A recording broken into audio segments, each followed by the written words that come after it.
atentos, vamos a terminar con Oseas para brincarnos a la parábola de la higuera. Vamos a terminar aquí con Oseas, algo muy importante que nos quedó todavía pendiente para amarrar ya esta profecía insuperable, porque esto ya es algo que Dios escondió en el Antiguo Testamento con una claridad buenísima, ¿verdad? Dice en Isaías capítulo 6, Oseas capítulo 6, venid y volvamos a Jehová, porque Él arrebató y nos curará, hirió y nos vendará. Ahora quiero que noten ustedes en el versículo 2, dos palabras que son clave, que son importantísimas. Nos dará vida y nos resucitará. Nos dará vida después de 2 días y al tercer día nos resucitará. Hay una grande diferencia entre estas dos palabras. Dar vida es la palabra hebrea chayá, con C-H-Y-A, chayá. Y la palabra resucitar en el hebreo es kum, con K de queso, U-M de mamá. Ahora, observemos claramente, ¿verdad?, que cuando dice nos dará vida, significa al renacimiento de Israel nacional el 14 de mayo de 1948. Israel volvió otra vez a vivir nacionalmente en la historia, porque ninguna otra nación, como ya hemos visto, ha renacido después de haber sido exiliados de su tierra y haber abandonado su tierra, ¿verdad?, de una forma impuesta por la maldición que acarrearon durante casi 2000 años. Pero cuando dice y nos dará vida, aquí se refiere a la resurrección nacional de Israel, y nos resucitará al tercer día, o sea, después de los 2000 años. ¿Ya lo vieron? Nos dará vida después de 2 días y al tercer día nos resucitará, que será en el milenio, cuando ya Israel regrese a su tierra. Ezequiel 39, Zacarías 12, Zacarías 14, etcétera, etcétera. Y aun cuando esta época pertenece a nosotros, la iglesia cristiana no es el objeto principal del tiempo de Dios. Escuchen lo que acabo de decirles. Nosotros no somos el objeto principal del tiempo de Dios, sigue siendo Israel. ¿Qué les quiero decir? Israel es el termómetro de Dios, todavía dentro del tiempo de nosotros, de la iglesia. Porque cuando veamos nosotros las profecías que se están cumpliendo, como ahora 2 estados dentro de la nación de Israel, que lo profetiza Joel capítulo 1, capítulo 3, versículo 1 y 2, repartieron mi tierra, por eso viene el Armagedón. La tercera guerra mundial vendrá como consecuencia que repartieron la tierra de Israel, cosa que les prohibió Dios. Y Benjamín Netanyahu, el actual primer ministro, ha defendido a capa y espada que los palestinos no tengan más tierra dentro de Israel, porque los palestinos siguen clamando que la tierra es de ellos, cuando nosotros histórica y geográficamente nos damos cuenta que el pueblo palestino no existe, son árabes. O sea, cuando en el 48 regresaron los judíos a Israel, que se llamaba Palestina, porque un emperador romano, su esposa se llamaba Palestina, y le puso Palestina para borrar el nombre de Israel. Siempre el diablo ha querido quitar el nombre de Israel. ¿Sabes qué significa Israel? Yitzrael en el hebreo significa el que lucha al lado de Dios. ¿Se acuerdan cuándo nació el nombre Israel? Cuando Jacob peleó contra Dios. o peleó con Dios y lo dejó cojo.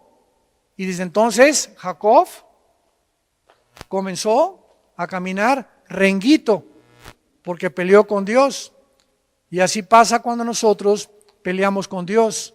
Dios tiene que afectarnos de alguna manera tan grande que físicamente manifestemos que hemos sido cambiados por Él. Y de ahí nació el hijo, no será tu nombre Jacob, será Yisrael, porque peleaste conmigo. Dios, y desde luego, ¿verdad?, que prevaleció. Entonces, esto es importante, la frase dará vida y resucitará y viviremos delante de Él. Entonces, es Israel el objeto actual y continúa siendo de las profecías bíblicas. ¿Habrá una mesita para mi cafecito aquí? ¿O alguna silla?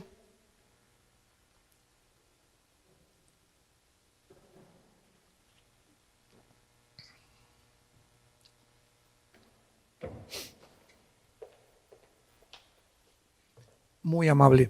Muy bien. Bueno, pues ahora vamos a trasladarnos a Mateo 24, a la famosa parábola de la higuera, que también ha causado una controversia tremenda respecto a la generación, respecto a qué significa realmente y de qué forma Dios nos está hablando a través de esta parábola. Hasta este momento que hemos estudiado esta profecía maravillosa de Oseas, que limita el tiempo de Israel a 2 días, o sea,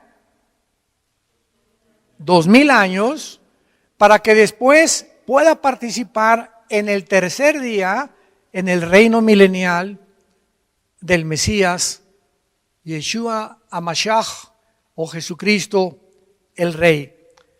Nuestra época presente comenzó, ya lo vimos, en Pentecostés, y 10 días después de la ascensión de Jesús al cielo, y 50 días después de la muerte de la cruz, vino el Espíritu Santo a hacer su residencia en todas las personas en el mundo, sin distinción de nacionalidades. Ya no hay griego, judío, romano, ¿verdad?, mexicano. Ahora todos somos uno en Cristo.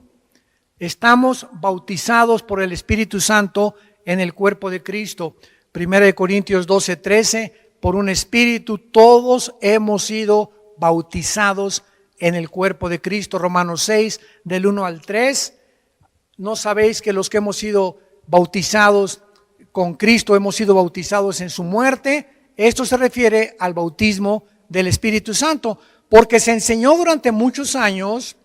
Yo recuerdo todavía en los 70s, en los 80s, cuando comenzaba a predicar, que se enseñaba que una persona ya había recibido a Cristo. Yo iba a iglesias donde decían, ahora pásenle a recibir el bautismo del Espíritu Santo, y comenzaban a tirar a la gente al suelo. O sea, que tenías que experimentar algo que te sacudía, o que te comenzaras a hacer así, o a hacer así, o a brincar. Y decían muchos, es que aquí sí se siente el poder del Espíritu Santo. Y llegaban a una iglesia donde no había esas manifestaciones y decían, no, es que aquí no está el poder del Espíritu Santo. Y comenzaron a asociar la presencia de un fenómeno con la presencia del Espíritu Santo, desvirtuando completamente la enseñanza de lo que significa el bautismo en el Espíritu Santo, o con el Espíritu Santo. Cuando recibimos a Cristo somos regenerados, Él entra a vivir dentro de nosotros, el Espíritu Santo, nacemos de nuevo y recibimos el bautismo del Espíritu Santo, que significa, nos coloca el Espíritu Santo en el cuerpo de Cristo. Somos parte de la iglesia en el momento de nuestra conversión. Dice Colosenses capítulo 2, estamos completos en Él. Entonces, ¿qué pasó en los 70s y en los 80s? Que comenzaron a enseñar que había 2 tipos de cristianos. Eres cristiano, pero hay otros que son cristianos, pero no tienen el bautismo del Espíritu Santo. Imaginemos nada más. O sea, te falta algo, no estás completo, tienes que recibir algo más que no has recibido. Y hasta que no te caigas al suelo y no hables en lenguas, no tienes el bautismo del Espíritu Santo. Virgen del Socorro y de todos los santos. Jesús, María y José y el burrito que los acompaña. Qué increíble, ¿no? Cristianos incompletos. Es como si un niño nació pero sin le falta una pierna. O le falta la nariz. Nacemos completos cuando nacemos o no nacemos, ¿verdad? A menos que sea un problema ya genético. Entonces cuando nacemos en el Espíritu, nacemos completitos. Y lo único que nos falta es crecer en la gracia y el conocimiento de Jesucristo. No nos falta nada. Hemos sido renacidos, hemos sido bautizados con el Espíritu Santo, hemos recibido el nuevo nacimiento, no nos falta nada absolutamente. Entonces, ahora Dios tendrá que cambiar su enfoque profético de la iglesia cristiana de esta época de regreso a Israel muy pronto, para preparar a Israel para su reino espiritual mesiánico. Y cuando ustedes estudian el Apocalipsis, hay más de 300 citas del Antiguo Testamento.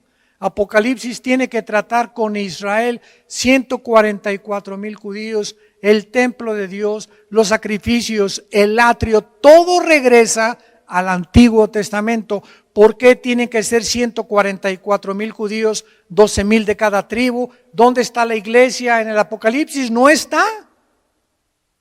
La iglesia no está en el Apocalipsis. Hay santos que se van a convertir y van a morir como mártires. Pero la iglesia, como el cuerpo de Cristo, el Espíritu Santo no va a trabajar en la tribulación como trabajó en la dispensación de la gracia que tú y yo estamos viviendo. En la época de la tribulación, el Espíritu Santo va a trabajar como trabajó en el Antiguo Testamento. Vendrá sobre las gentes y se saldrá, vendrá y se salvará. Va a haber personas que se van a salvar, pero la iglesia ya no está como el cuerpo de Cristo, como lo vamos a enseñar en la tarde en la segunda carta de Tesalonicenses. Entonces, ahora Dios quiere que nosotros nos demos cuenta que si los judíos regresaron en el 48, comenzaron a cumplirse ya no los últimos tiempos que comenzaron desde los apóstoles, lo vimos, ¿verdad? Desde Pentecostés estamos en los últimos tiempos, de la 48 a nuestros días, estamos en los últimos días. Y vamos a ver que no pasará una generación del 48 a nuestros días antes de que Jesús venga por nosotros. Vamos a verlo con mucho detenimiento. Mateo capítulo 24, versículo 32 al 36. De la higuera aprender la parábola. Les recuerdo que la higuera representa a Israel. En la Biblia hay la higuera, la vid, que son árboles que tienen diferente simbología con Israel. La higuera, ¿sabían ustedes que es la última en el año en florecer? Y hay 3 árboles en la Biblia muy importantes: el olivo, ¿verdad?, que representa las bendiciones, que encontramos en Romanos 11, apúntalo. El olivo representa las bendiciones. La vid al sistema religioso. Juan capítulo 15, yo soy la vid, ustedes son los pámpanos. Y la higuera, la resurrección nacional de Israel. Ya con eso ustedes van a poder tener bastante plataforma para poder entender a continuación lo que vamos a explicar. Entonces, de la higuera aprendan la parábola de la nación de Israel. Cuando ya su rama está tierna y brotan las hojas, no las flores, las hojas, saben que el verano está cerca. Así también ustedes, cuando vean todas estas cosas, conozcan que está cerca a las puertas. de cierto os digo, que no pasará esta generación hasta que todo esto acontezca. El cielo y la tierra pasarán, pero mis palabras no pasarán. Muy bien. Jesús usa una parábola de una higuera como un símbolo profético para Israel. ¿Cómo sabemos que la higuera representa a Israel? Oseas 9, versículo 10, lo dice claramente que la higuera es Israel. Apunta a Oseas 9, 10. Además, Jesús usó la parábola de la higuera relacionándola con la nación de Israel, y la cual simbolizaba una forma de castigo para los líderes de Israel. Veamos Lucas capítulo 13, versículo 6 al 9. Lucas 13, del 6 al 9. Os digo que si no se arrepienten, todos perecerán igualmente. Lucas 13, del 6 al 9. Digo también esta parábola. Tenía un hombre, no oigo, una higuera, plantada en su viña, y vino a buscar fruto en ella y no lo halló. Aquí estamos claramente, ¿verdad?, convencidos que esta higuera es Israel. Está hablando que él vino a buscar a Israel, a las ovejas perdidas de Israel, y no lo halló, y dijo al viñador: hace 3 años que vengo a buscar fruto en esta higuera y no la hallo. Córtala, para que inutiliza también la tierra.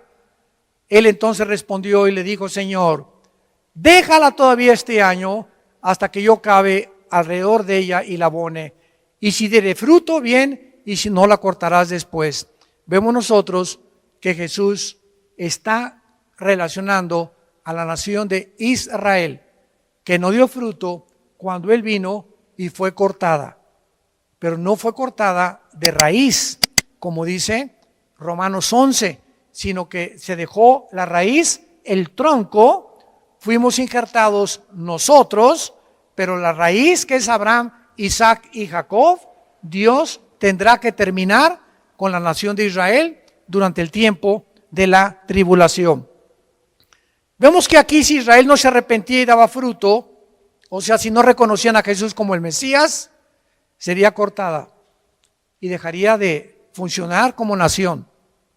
La historia nos revela que Israel no se arrepintió, por lo cual tuvieron que ser expulsados hasta 1948, que regresaron por primera vez de casi 1800 años de exilio y dispersión, en lo que dicen la aliyá en el hebreo, por el mundo entero. Ahora, en esta parábola de la higuera apunta a un tiempo futuro, cuando Israel sea restaurada completamente, y habrá una generación de judíos que verán el reverdecimiento de la higuera cuando comiencen a salir sus hojas. ¿Cuándo comenzaron a salir sus hojas? El 14 de mayo de 1948. El fruto todavía no ha salido. Comenzaron a salir sus hojas. Está reverdeciendo. Resucitó Israel como nación en 1948.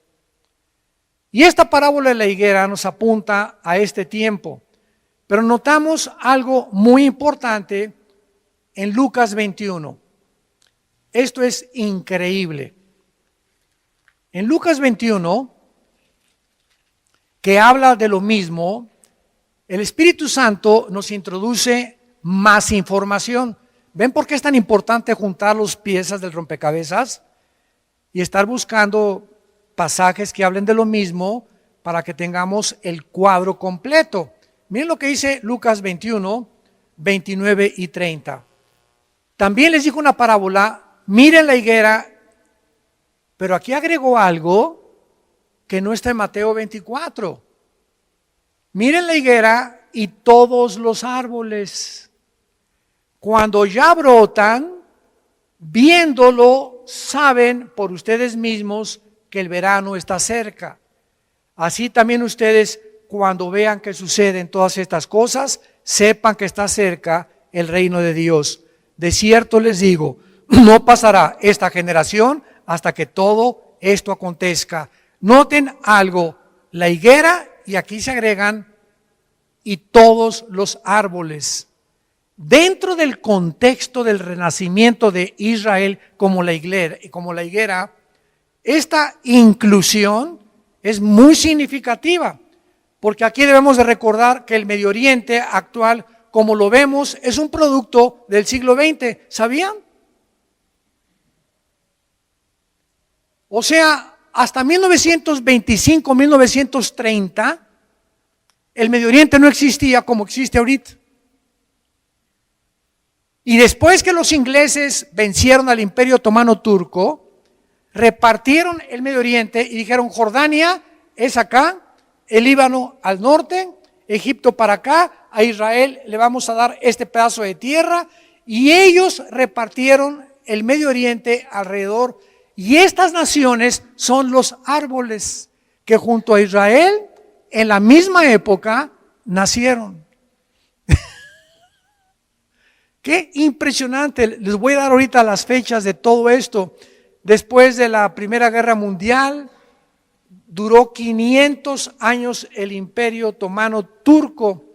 Los ingleses llegan y acaban con los musulmanes, sacan a los musulmanes del Medio Oriente, los ingleses se apoderan del Medio Oriente, termina la Segunda Guerra Mundial, la Liga de las Naciones, que ahora es la ONU, saca a los ingleses también, y ahora todo lo que es la zona del Medio Oriente es repartida y a cada nación se le pone en su lugar. Vean cómo Gran Bretaña y Francia dividieron estos territorios como naciones nuevas que no tenían el lugar geográfico que tienen ahorita. Por ejemplo, el Líbano en 1920, si lo quieres ir apuntando.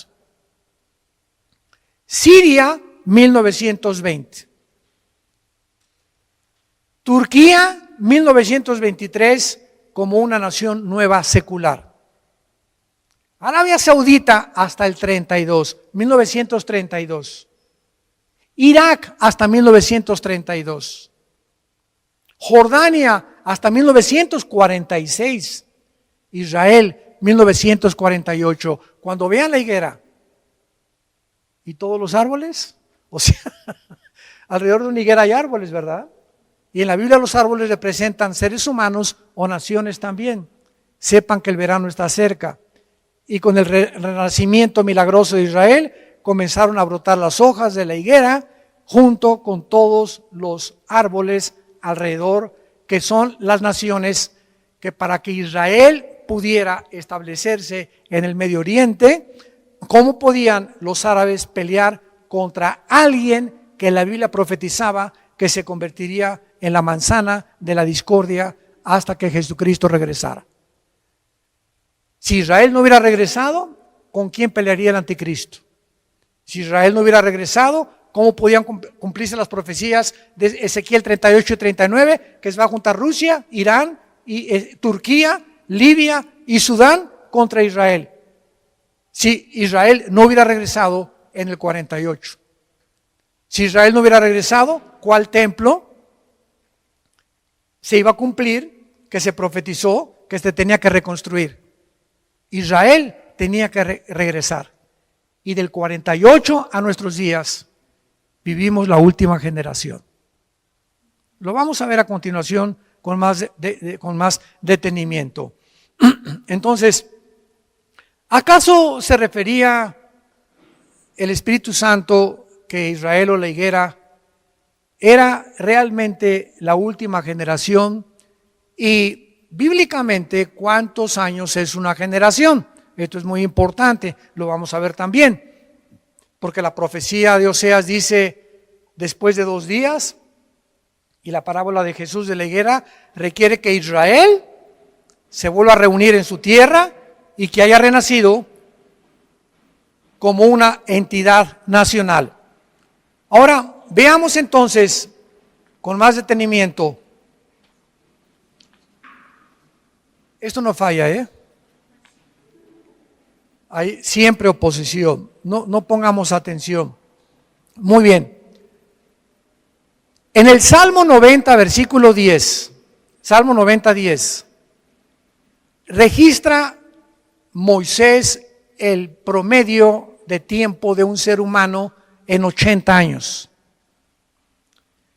Si tomamos estos 80 años aproximadamente para una generación, del 48, ¿a qué año vamos a llegar? ¿No que te dieron el premio de matemáticas? ¿No que no necesitabas calculadora? 48 más 80, 2028. En el año 2028. ¿En qué año estamos? Y no estamos poniendo ni un día ni una hora. Estamos haciendo cálculos de acuerdo a la Biblia sin establecer días ni horas. Desde luego que Moisés no estaba hablando de su vida porque él murió a los 120 años, ¿verdad? Pero él dijo en el Salmo 90 que tal vez eran 80 años. Entonces, ¿por qué Moisés murió a los 120 años, pero él estableció o se enfocó solo en 80? ¿Por qué? Como promedio de vida. Porque este salmo está tratando con conceptos proféticos, como la mayor parte de las escrituras. De alguna manera, dentro del plan profético de Dios, y donde 1000 años son considerados ante sus ojos como un día, habría una generación asociada con el regreso de Israel a su tierra, que sería la generación de la higuera. La generación de la higuera. Pero veamos lo interesante del año 1948. Todo esto lo tenemos que juntar para poder entenderlo. ¿Por qué no regresaron en el 46? ¿Por qué no regresaron en el 50? ¿Por qué no regresaron en el 45? ¿Por qué tenía que ser el 48? ¿Se acuerdan de Gálatas 4?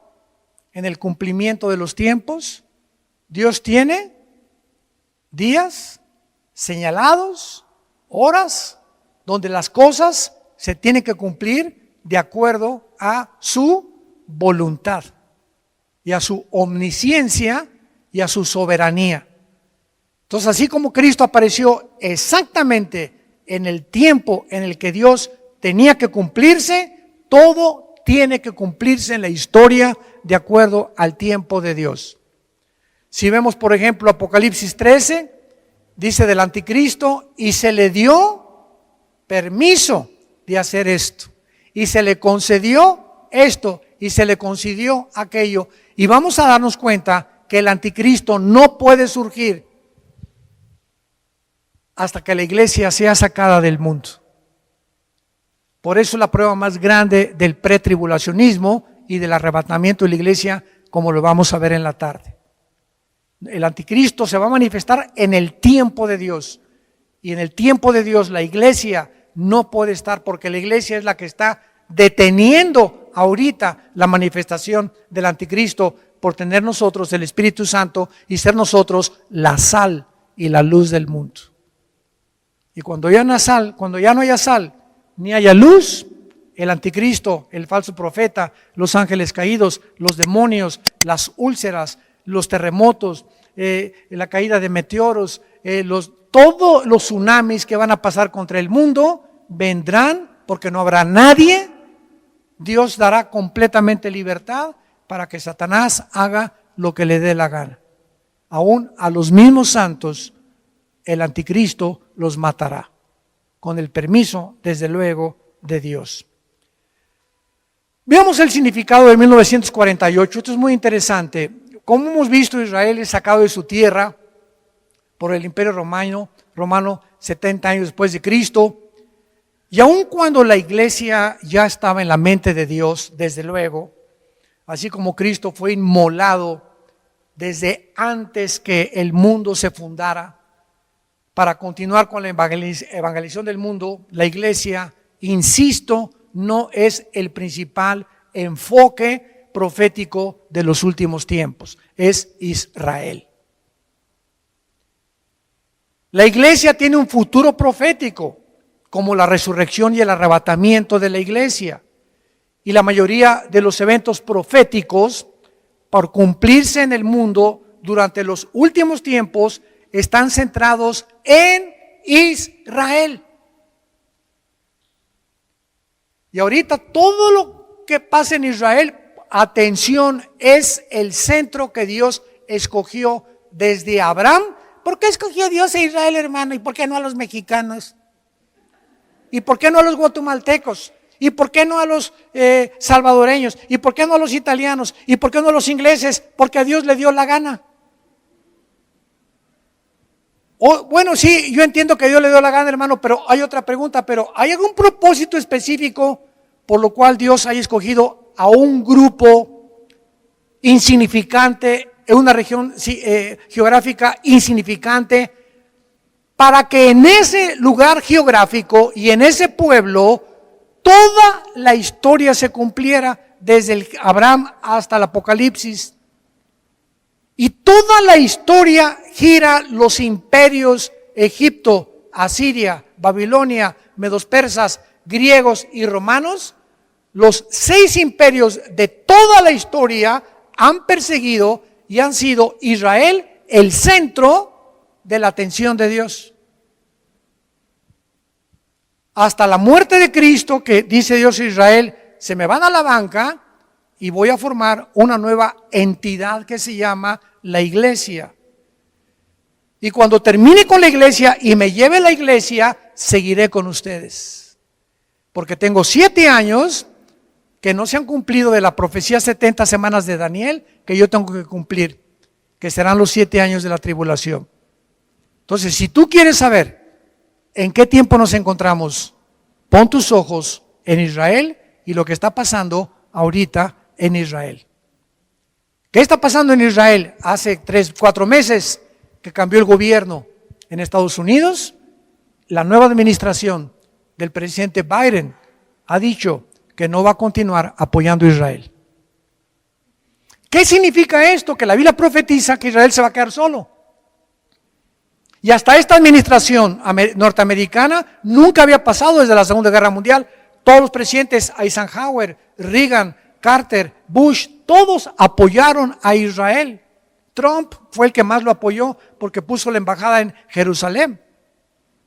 Y por primera vez en la historia nos damos cuenta que Israel se está quedando solo, tal como la Biblia lo profetizó. Y se viene Rusia, Irán, Irak, Salmo 38, Ezequiel 38, 39 contra Israel, porque tenía que cumplirse las profecías. Y para que Israel pudiera ser el centro y el termómetro de Dios, tenía que Estados Unidos caer económica y militarmente como lo está haciendo ahorita, para que Israel quedara sola y entonces Rusia se venga con la China e Irán y Turquía se venga sobre Israel y se cumplan las profecías. Y ahorita que quieren meter a los palestinos dentro de Israel, ya tienen la Franja de Gaza y tienen el Banco Oriental que es Jericó, pero un estado dentro de otro estado. Haz de cuenta que si en México nos dicen, pues ahora Guatemala va a estar también en México. La mitad para Guatemala y de la Ciudad de México a Quintana Roo, Guatemala, y de aquí hasta Baja California, México. ¿A quién le va a gustar eso? Pues a nadie, ¿verdad? Es lo que están haciendo con la nación de Israel. No lo han hecho nunca con ninguna nación en el mundo. ¿Por qué tenía Israel que ser repartida entre 2 estados? Para que la Biblia se cumpliera. Ahora bien, entonces será el despertamiento espiritual de Israel, su arrepentimiento nacional y su aceptación de Jesús como el Mesías, lo que se requerirá para que el milenio sea establecido. Porque el milenio no puede entrar Israel no arrepentida, ya que todas las profecías de Jeremías 33, Jeremías 36, Jeremías 50 y 51, Zacarías 12, Zacarías capítulo 14, Malaquías, el libro de Daniel, todas hablan de la restauración espiritual de Israel. Ya vino la primera, que es nacional, viene la última, que es la espiritual, cuando lloren y acepten a Jesús como el Mesías. Ahora, muy bien, ¿sabían ustedes en qué año nació Abraham? Abraham nació, de Adán a Abraham pasaron 1948 años. 1948 años de Adán a Abraham. ¿Coincidencia? Que en 1948, después de Cristo, Israel regresa a su tierra. Esto es impresionante, o sea, aquí no hay coincidencias. Aquí son tiempos proféticos de Dios. ¿Por qué en el 48? Porque Dios estaba repitiendo los ciclos, como dice el libro de Eclesiastés. La historia es un ciclo y todo se vuelve a repetir cuando nosotros ponemos atención. Y esta es la razón por la cual en el 48 fue marcado la cuenta regresiva de Dios para los últimos tiempos. Del 48 a nuestros días, contemos los días. Contemos los días del 48 al tiempo en que nos encontramos actualmente. Ahora, ¿por qué no fue otro año? El nacimiento de Israel marcaría el final de la diáspora o de la dispersión en el mundo, y del pasado siglo XX podemos mencionar ejemplos, ¿verdad? Que la declaración Balfour, que fue la que los ingleses firmaron para que regresara en 1917, se reconociera a los judíos. En noviembre del 47, 30 años después de la declaración Balfour, las Naciones Unidas comienzan a percibir que Israel tenía que regresar. El 7 de enero del 49 termina la guerra de independencia de Israel. En noviembre del 47 se marcan 30 años de la declaración Balfour, y más allá de las profecías de Oseas y de Ezequiel y la parábola de la higuera de Jesús, podríamos encontrar alguna clave significativa para que fuera en 1948, claro que sí, el nacimiento de Abraham. Dios comienza una nación con Abraham y Dios vuelve a comenzar con la misma nación en el 48 otra vez. ¿Coincidencia del destino? ¿O qué fue lo que sucedió realmente? Ahora bien, si nosotros regresamos a Mateo 24, a la parábola de la higuera, y Jesús dice, no pasará una generación hasta que todo esto acontezca, y del 48 al 28 son los 80 años que en el Salmo 90 Moisés establece que duraría una generación. Las hojas de la higuera representan el renacimiento de Israel después de 2 días, de 2000 años, y el nacimiento de la generación de la higuera. Nosotros somos esa generación. Todos los que nacieron del 48 a nuestros días, ahorita tienen 72 años de edad, 73 años de edad. Ahora, si le quitamos al 2028 7 años, ¿por qué le vamos a quitar 7 años? ¿Por la tribulación? ¿En qué año nos quedamos?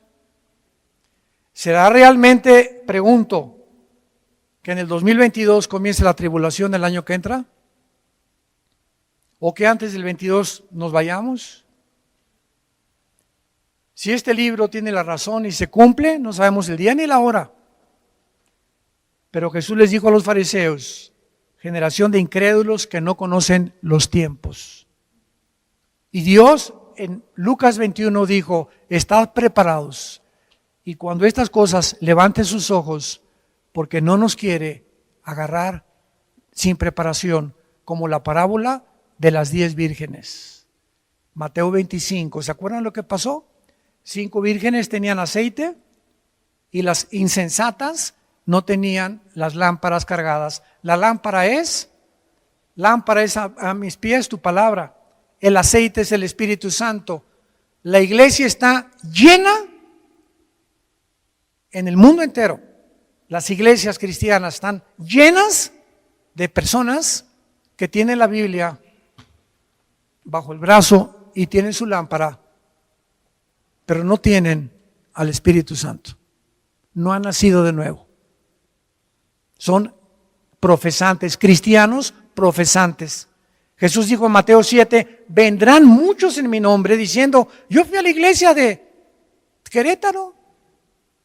Oí el hermano Alán y a sus hijos y al pastor Alducin, etcétera, etcétera. Yo nunca te conocí, te va a decir Jesús, pero yo fui a los estudios bíblicos, nunca te conocí. Hablé lenguas, de veras, hasta los mormones hablan lenguas.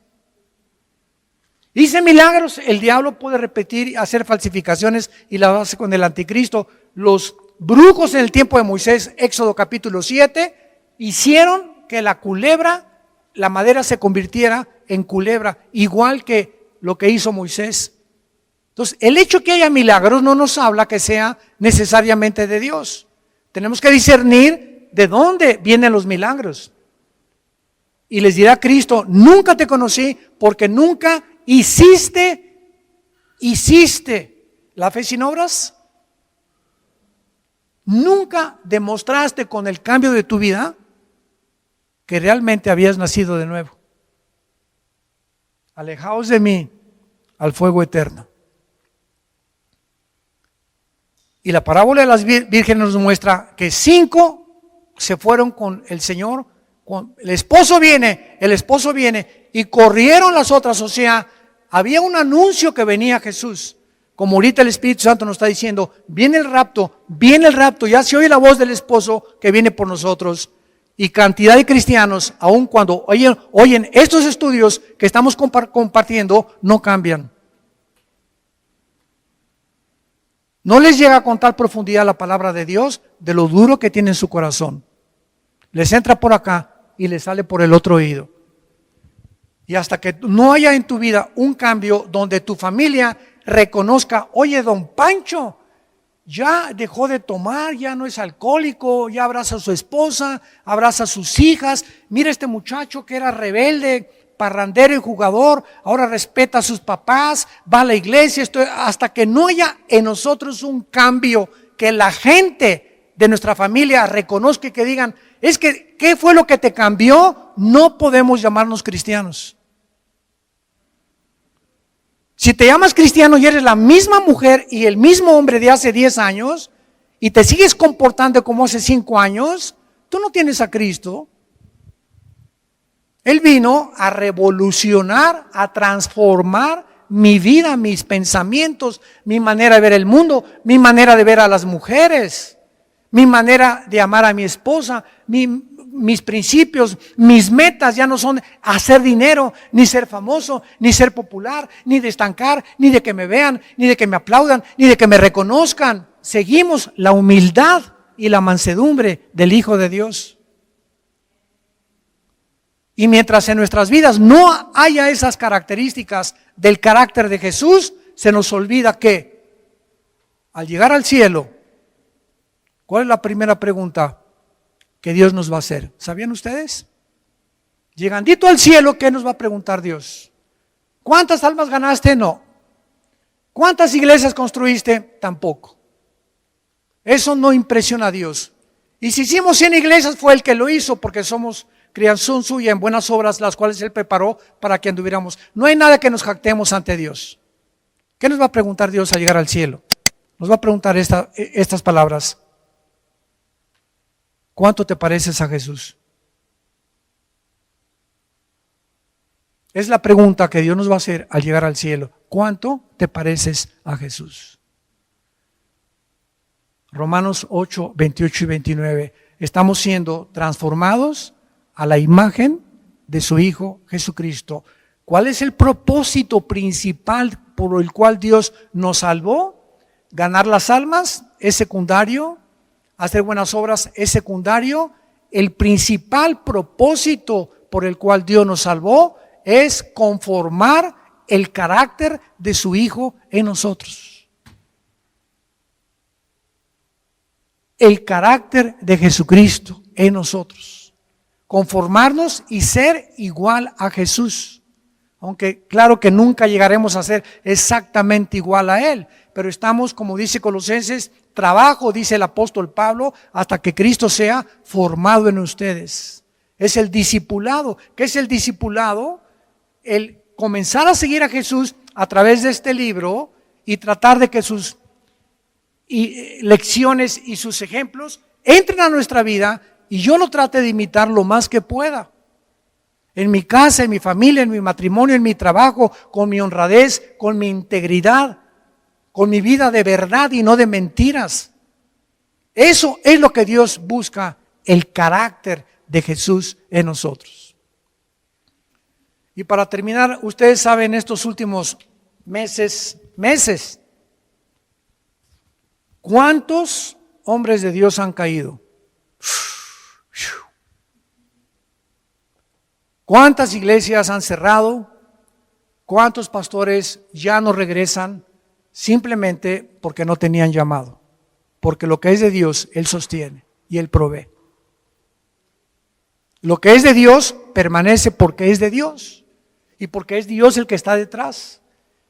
Entonces hay cantidad ahorita de líderes, pastores, iglesias que está limpiando, o sea, que estaban ahí, tenían programas, luces y sonido y no tenían a Jesús. Porque se estaban convirtiendo en obras de teatro ya muchas iglesias.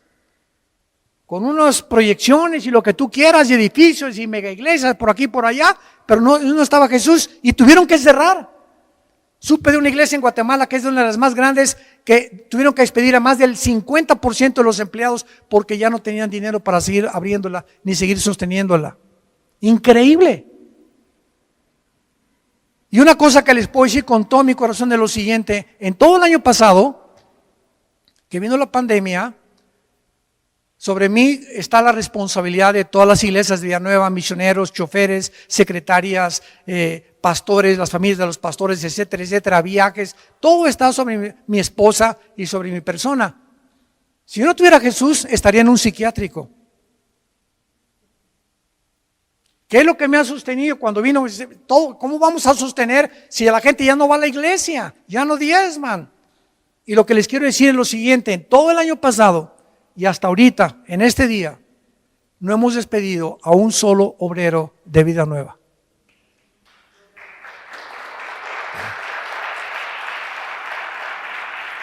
A ningún chofer, a ningún albañil, a ninguna secretaria, a ningún asistente, a ningún grupo de los de alabanza, a ningún pastor. No hemos dejado de sostener la obra. ¿Cómo? Milagrosamente. Hemos mantenido, ¿verdad? Igual, sin la necesidad de despedir a nadie. Y estamos tan agradecidos con Dios por su misericordia y su gracia sobre nuestras vidas. Y mientras sigamos luchando y predicando y alimentando al pueblo de Dios, Dios nos dice: alimenta a mis ovejas, yo me ocupo de tu casa. Yo me ocupo de tus hijos. Léele la Biblia a tu esposa, léele la Biblia a tus hijos, amen a sus padres y déjame decirte qué carrera vas a estudiar y la voluntad mía para haberte traído a este mundo. Es lo único que nos debe preocupar. La santidad es la única forma de poder tener la bendición de Dios. El pecado trae tristeza, frustración, amargura, rencor, coraje contra la gente, contra Dios. Y por eso a mucha gente le va tan mal en la vida. El que encubre sus pecados no prosperará. Si tú tienes pecados escondidos de hace 1 o 2 años o de hace 5 años que no has confesado a Dios, tarde o temprano tus pecados te alcanzarán. Y Dios va a tener misericordia y te va a ayudar, y va a haber un momento que cae el ramalazo y dice Dios: hasta aquí llegué contigo. Te he dado chance los últimos 3 años y como tú dices, no me pasa nada y no me he enfermado y sigo ganando buen dinero, etcétera, etcétera. Significa que Dios es bueno. Pero Dios tiene un límite y si tú no te arrepientes, ese límite puede decirte Dios, hoy mismo llegó el tiempo que toda hacha está puesta en la raíz de los árboles. Y el árbol que no dé fruto, Mateo capítulo 3 fue el primer mensaje del Bautista, será cortado. Los árboles somos nosotros, el hacha es el juicio de Dios. ¿Estás realmente tú arrepentido de tu vida pasada? ¿Has arreglado tus problemas que tú tenías algún problema en el pasado que no has solucionado? ¿Dinero que te hayas robado y no lo hayas devuelto? ¿Deudas que tengas que no las hayas pagado porque te estás pasando de vivo? El que no tranza no avanza, es tu filosofía. Tenemos que examinar nuestros corazones y darnos cuenta que estamos ante un Dios santo, que nos pide que seamos santos en toda nuestra manera de vivir. Gracias, Padre, por tu palabra una vez más. Y quiero aprovechar en este momento para que si hay alguna persona, también ustedes que nos ven a través de los medios sociales, aún no tienes a Cristo, o tal vez decías que lo tenías, pero tu vida no ha cambiado. Arrepiéntete de tus pecados. Confiesa en este momento tu pecado delante de Dios. A Él no lo puedes engañar. Nadie puede vivir una doble vida, una vida escondida y una vida ante los demás con hipocresía.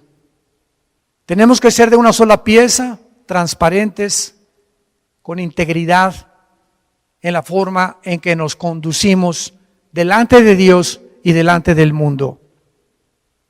Pídele perdón a Dios. Él quiere perdonarte. Él te ama.